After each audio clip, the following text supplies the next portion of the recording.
1 Timóteo 1, de 12 até versículo 17. Assim diz a palavra de Deus.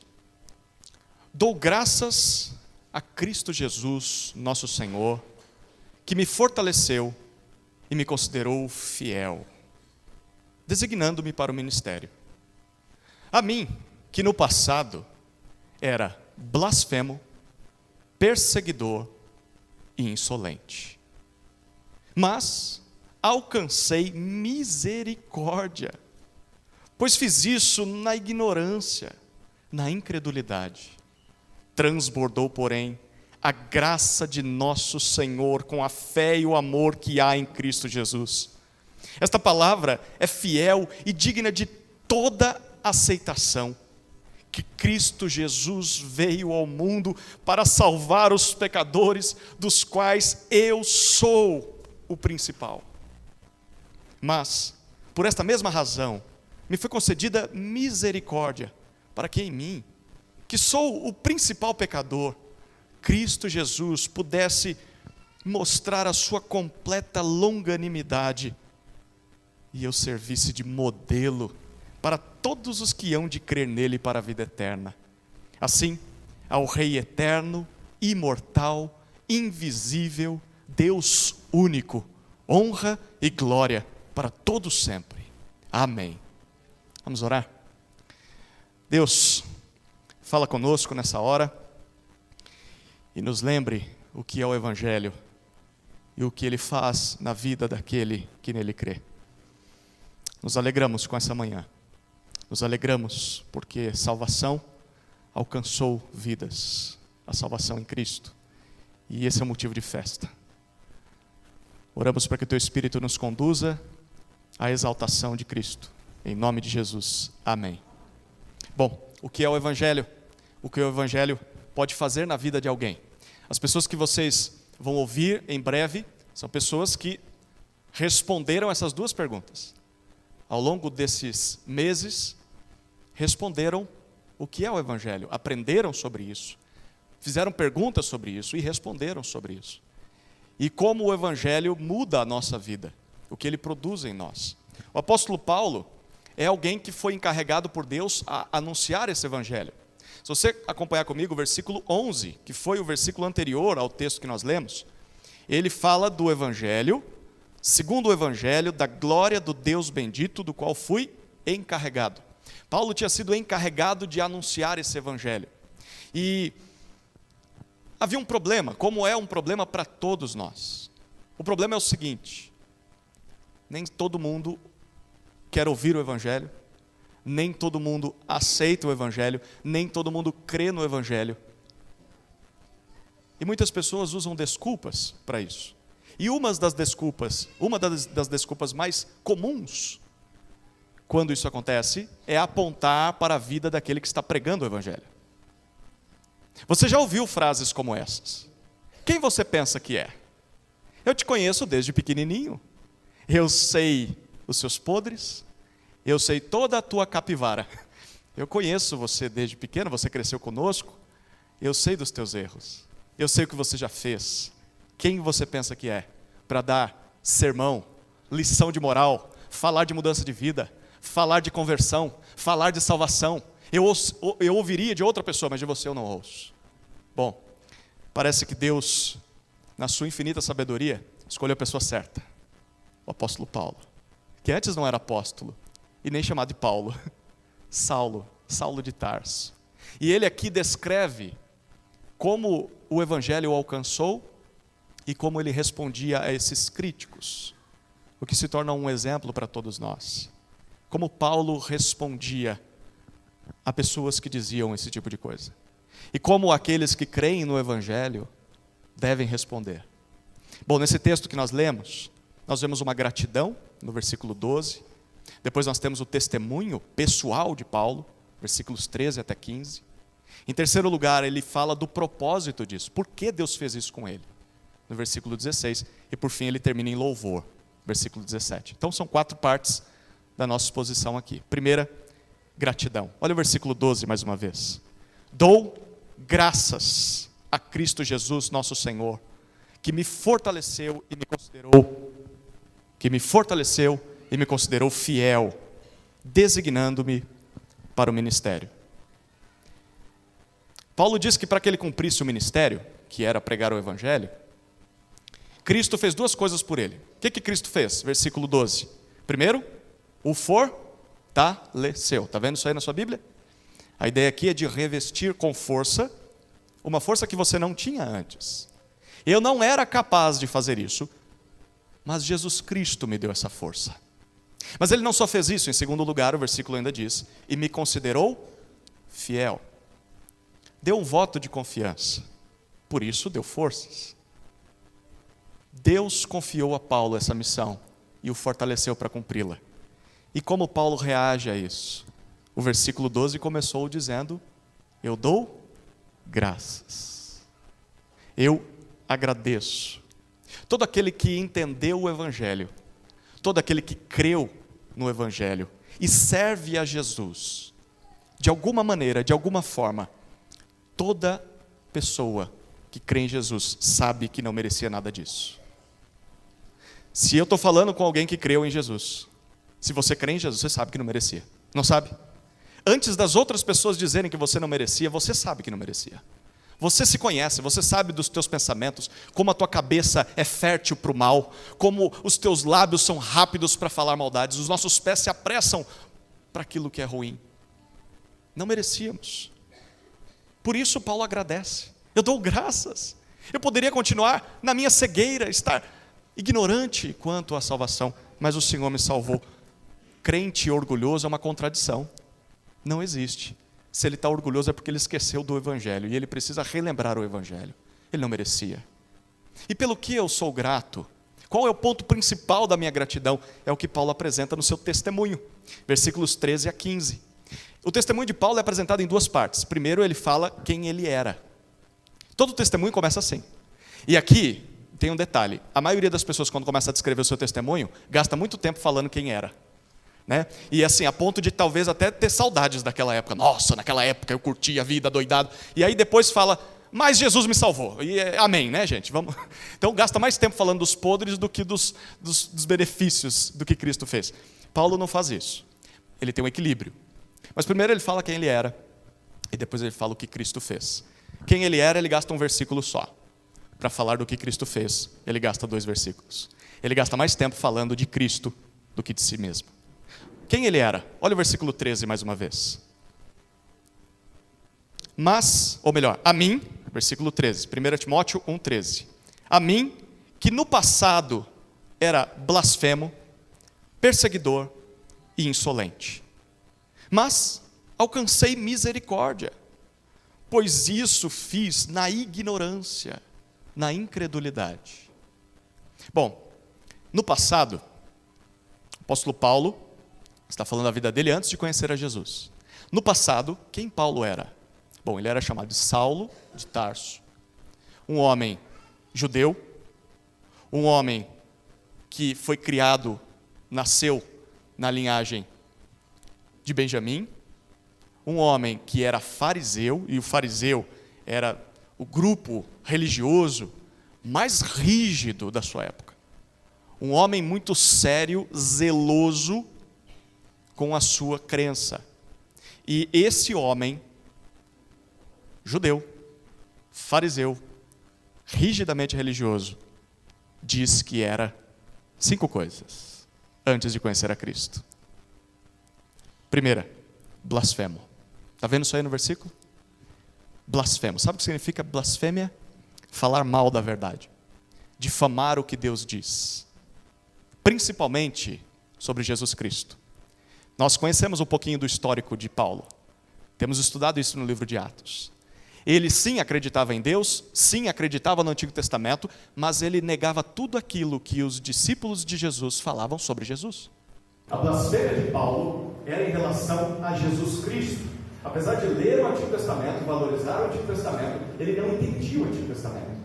Ele era blasfemo. Curioso, é possível ser um religioso que gosta do Antigo Testamento, mas ainda assim é blasfemo, porque não reconhece Jesus como Salvador prometido. Mas em segundo lugar ele diz, eu era perseguidor. em seu zelo por aquilo que ele acreditava, Paulo perseguiu os seguidores de Jesus. Mas ele não só fez isso para apontar o dedo no nariz deles e dizer que eles estavam errados, ele perseguiu para prendê-los e para levá-los a julgamento, e esse julgamento muitas vezes sob tortura, para que negassem a Jesus como o Messias. E em alguns casos o apóstolo Paulo deu a sua aprovação para a morte de seguidores de Jesus. Ele vai dizer isso na terceira vez que ele conta o seu testemunho no livro de Atos. Por 3 vezes ele conta a sua história, e no final do livro de Atos ele diz que aprovou a morte de pessoas. O apóstolo Paulo era um assassino antes de conhecer a Jesus. Isso traz um peso muito maior para os escritos dele, quando ele diz que já nenhuma condenação há para os que estão em Cristo Jesus. Justificados, pois, mediante a fé, temos paz com Deus. Ele era um assassino, perseguidor. Mas em terceiro lugar, ele diz, era insolente. Insolente, que palavrinha bonita e polida para ofender alguém, né? Seu insolente. Insolente significa alguém que tem prazer em fazer o mal. Sabe aquele valentão, orgulhoso, que gosta de maltratar, de humilhar pessoas, de sair por cima? Insolente. Eu gostava disso. Eu tinha prazer nisso. Eu fazia em nome de Deus, do Deus que eu acreditava, mas ao mesmo tempo também gostava de ver as pessoas sofrendo. Insolente eu era. Mas ele continua, em quarto lugar, ele diz, eu também estava na ignorância, eu era ignorante. Apesar de conhecer as Escrituras, de ter passado a sua infância decorando textos do Antigo Testamento, Paulo não entendia as Escrituras corretamente, à luz da obra de Cristo. Ele era ignorante. Interessante, né? Quantas pessoas no nosso mundo conhecem a Bíblia? Quantas pessoas conhecem versículos de cor? Se você vai num presídio, 80% dos presidiários têm nomes bíblicos. Filhos, talvez, de crentes. Pessoas que conhecem partes da Bíblia. Uma vez eu encontrei, quem lembra aqui, lá na época da pandemia, a gente saiu para entregar alimentos e roupa e cobertor para a turma que estava morando na rua naquela época, vocês lembram? A gente encontrou um rapaz que conhecia mais Bíblia do que todos nós ali. E ele falava de cor vários textos bíblicos. Mas aquilo não mudou ele. Não produziu conversão genuína. Quantas pessoas são as pessoas que conhecem a Escritura, que conhecem versículos bíblicos, mas são ignorantes, porque não conseguem conectar isso à pessoa de Jesus e à transformação que Jesus faz neles. Paulo termina dizendo, eu era incrédulo. Ele finaliza o versículo 13 dizendo, fazia isso na minha incredulidade. Ele era um crente, sim, mas das coisas erradas. Ele era um crente, mas em meias verdades apenas. Talvez você seja um crente que Deus exista, um crente de que a Bíblia é a palavra de Deus, um crente que entende que Jesus veio ao mundo, mas não entende como isso tem a ver com a sua vida, e isso não mudou a sua vida ainda. Incredulidade, mesmo crendo. Paulo era assim. Só existe um tipo de fé verdadeira. Só existe um tipo de fé que salva, a fé no Evangelho. Ok, mas o que é o Evangelho? Bom, Paulo já vai dizer para nós, porque o Evangelho tem a ver com o que Cristo fez por nós. Mas antes disso a gente precisa pensar. Essas 5 descrições que o apóstolo Paulo faz de si, são descrições de todos os que ainda não creem em Jesus. Todos os que ainda não creem no Evangelho. Mesmo sendo pessoas boas, mesmo sendo pessoas sinceras, mesmo sendo pessoas religiosas. E nós devemos vê-las assim. Devemos ter misericórdia dessas pessoas. Por mais que nos façam mal, são pessoas, como Paulo descreve, blasfemas, perseguidoras, insolentes, ignorantes, incrédulas. Estão perdidas. Mas ao mesmo tempo, você precisa se ver assim. Se você ainda não creu no Evangelho, você é assim. Seja honesto consigo mesmo. Olhe para o seu coração e identifique esses elementos aí. Mas, se você foi alcançado pelo Evangelho, seja grato, porque Deus te salvou apesar de você ser tudo isso. Mas o que aconteceu com Paulo? Ele disse no versículo 13, na metade do versículo, eu alcancei misericórdia. Mesmo sendo tudo isso. Misericórdia significa um socorro para alguém que não merece. Auxílio, ajuda ao miserável, ao indigno. Misericórdia é não receber o castigo que você merecia receber. E alcancei misericórdia. Da parte de quem? Agora ele vai falar do que Jesus fez por ele. Versículo 14, versículo 15, ele conta o que Jesus fez. Quem eu era? Eu era tudo isso. Mas alcancei misericórdia. Como? Olha o versículo 14.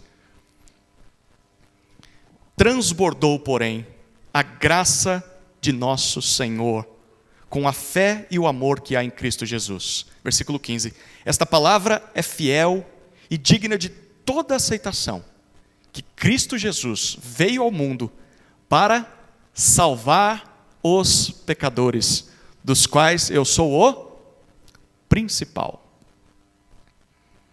No versículo 14, Paulo diz que recebeu um transbordar em sua vida. A imagem aqui é a de um copo sendo cheio de algum líquido, aquela bebida que você gosta, e a ponto de derramar. Pensa num dia de muito calor e você está com muita sede. Inclusive, eu estou com um pouquinho de sede e vou beber um pouquinho de água. Está com sede aí? Essa aqui é minha, vai atrás da tua. Pensa que você está com muita sede. E aí você encontra uma cachoeira.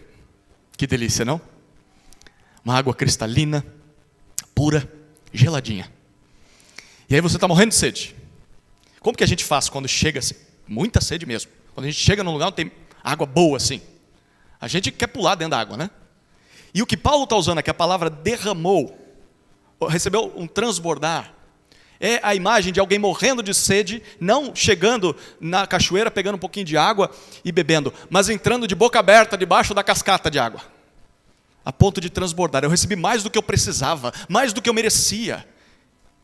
É isso que ele está dizendo. Transbordou sobre mim. Não foi um pouquinho, não.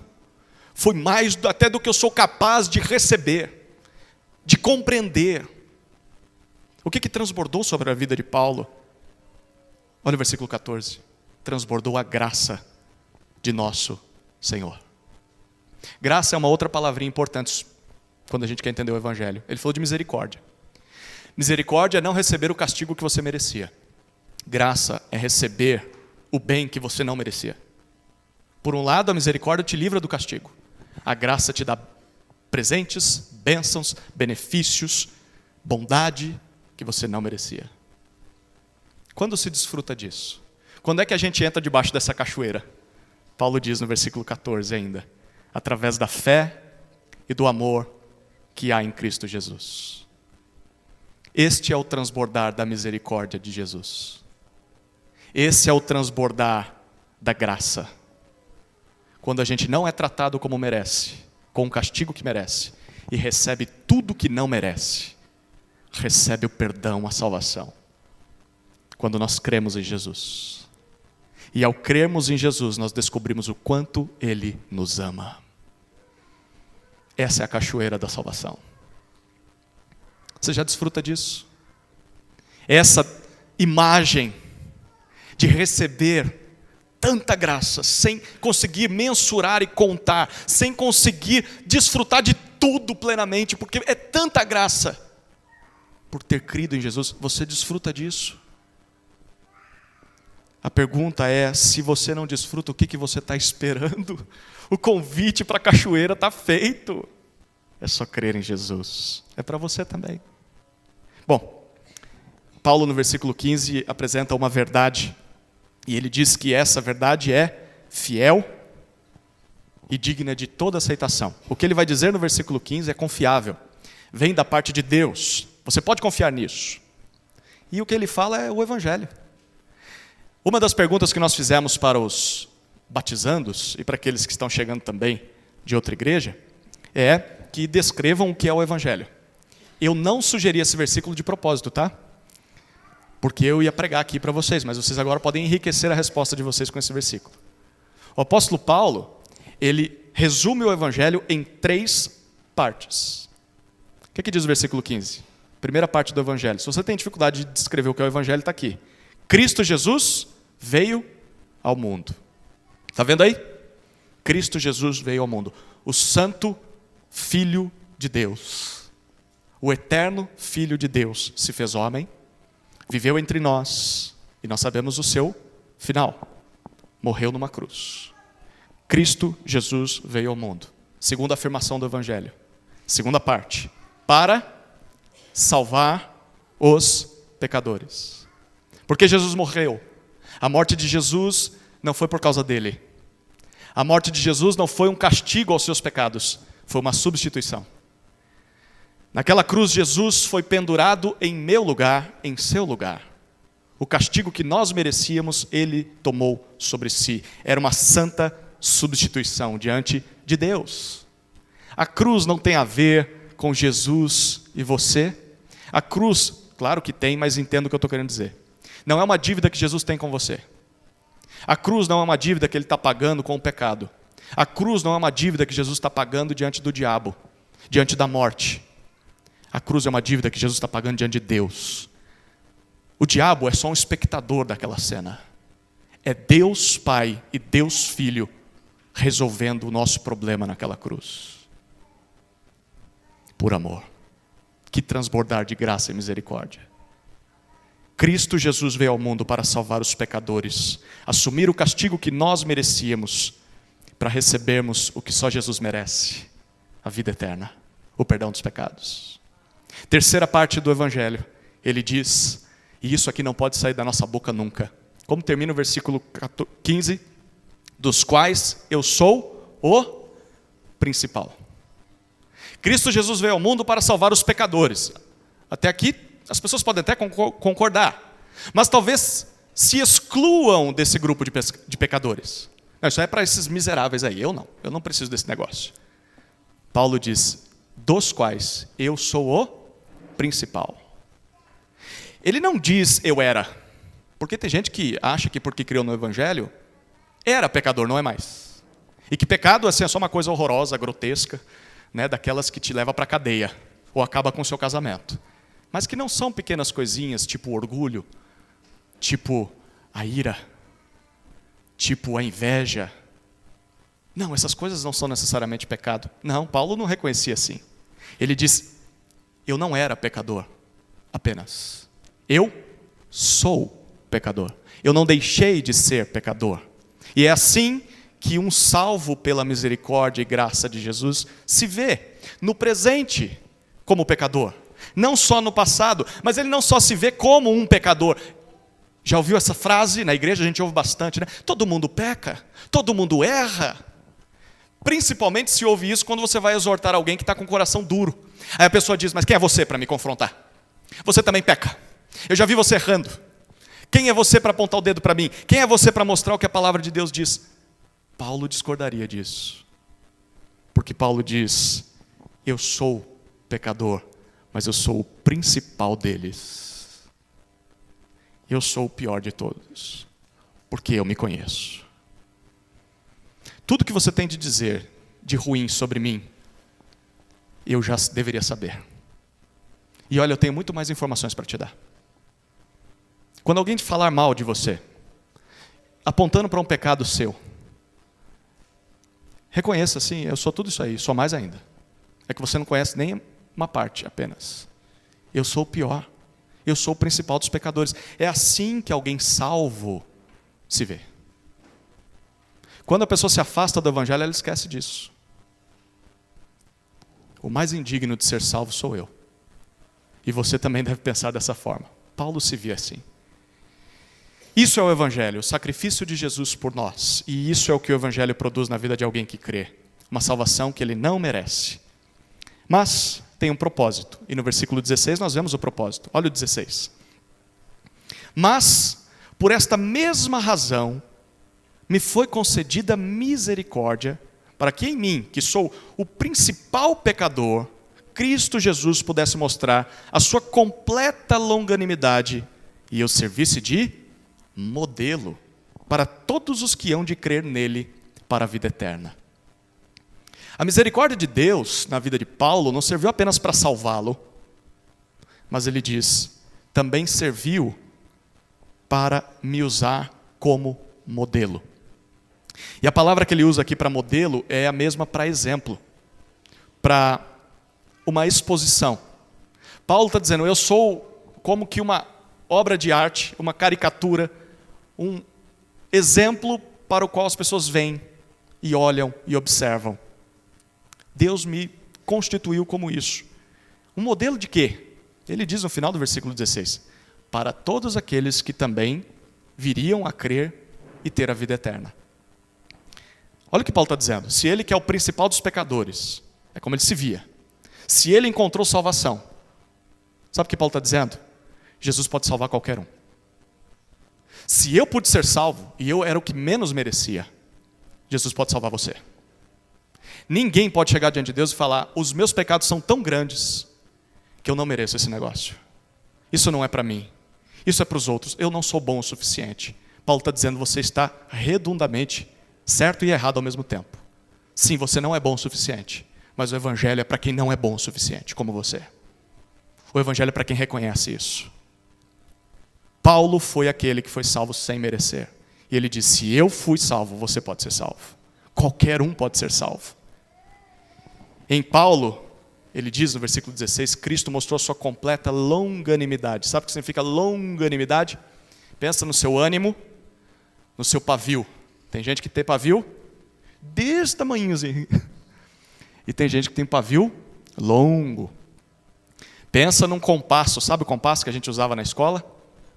Compasso, você abre as perninhas dele para fazer um círculo bem longo. Pensa num compasso sendo expandido. Paulo diz, eu sou um exemplo da longanimidade, o longo ânimo de Deus. Como Deus é compassivo, como Deus é paciente, como Deus é tolerante. Ele usou a sua paciência em mim para que você se identifique. Ele também é paciente com você. Essa salvação está disponível a você também. Deixa eu dizer, é por isso que você está vivo ainda. É por isso que você não morreu até agora. É por isso que tudo o que você passou te trouxe até aqui. É por isso que você está ouvindo essa mensagem. Porque Deus é longânimo com você. Deus é paciente com você. Então simplesmente creia. Creia porque Deus pode salvar qualquer um, até o pior. E se Ele salvou o pior, que é Paulo, quanto mais você, posso garantir, você não é pior que Paulo. Ele disse, eu sou o pior. O que isso provoca em nós? Bom, tudo isso só pode provocar uma coisa. Louvor. Versículo 17. Olha o que diz o versículo 17. Assim, ao Rei, eterno, imortal, invisível, Deus único, honra e glória para todos sempre. Amém. Paulo termina essa descrição do que é o Evangelho, do que o Evangelho faz na vida de alguém, louvando a Deus. Ele declara no finalzinho do versículo 17, honra e glória eternas. Honra significa você tratar alguém dignamente, como ele merece. Glória significa elogiar, exaltar, adorar. Honra e glória sejam dadas ao Rei Jesus, eternamente. E ele descreve 4 características de Jesus. Primeira, Rei. Melhor, 5 características. A primeira é Rei. Soberano, Senhor, dono de tudo e de todos. Segunda característica, eterno. Ele sempre existiu. Ele existe. Ele sempre existirá. Imortal, terceira característica. Ele morreu, sim, mas apenas para nos salvar. A morte não é capaz de contê-lo. Ele ressuscitou e não morre mais. Quarta característica, invisível. Invisível. Apesar de ter revelado a nós a pessoa de Deus, fisicamente como um ser humano, Jesus tem glória que os nossos olhos não são capazes de contemplar e de compreender. Lembra daquela cachoeira? Nós vemos, mas passaremos a eternidade o conhecendo. Eternidade conhecendo a glória desse Salvador Jesus. E última característica, ele diz, Deus único. Ele está falando de Jesus, mas ele está dizendo que Jesus é Deus único. Mas o Antigo Testamento dizia que apenas havia um Deus, o Senhor. E Jesus se referiu a esse Deus que está no céu como o seu Pai. E agora Paulo está dizendo, existe apenas um Deus. E Jesus é esse Deus único.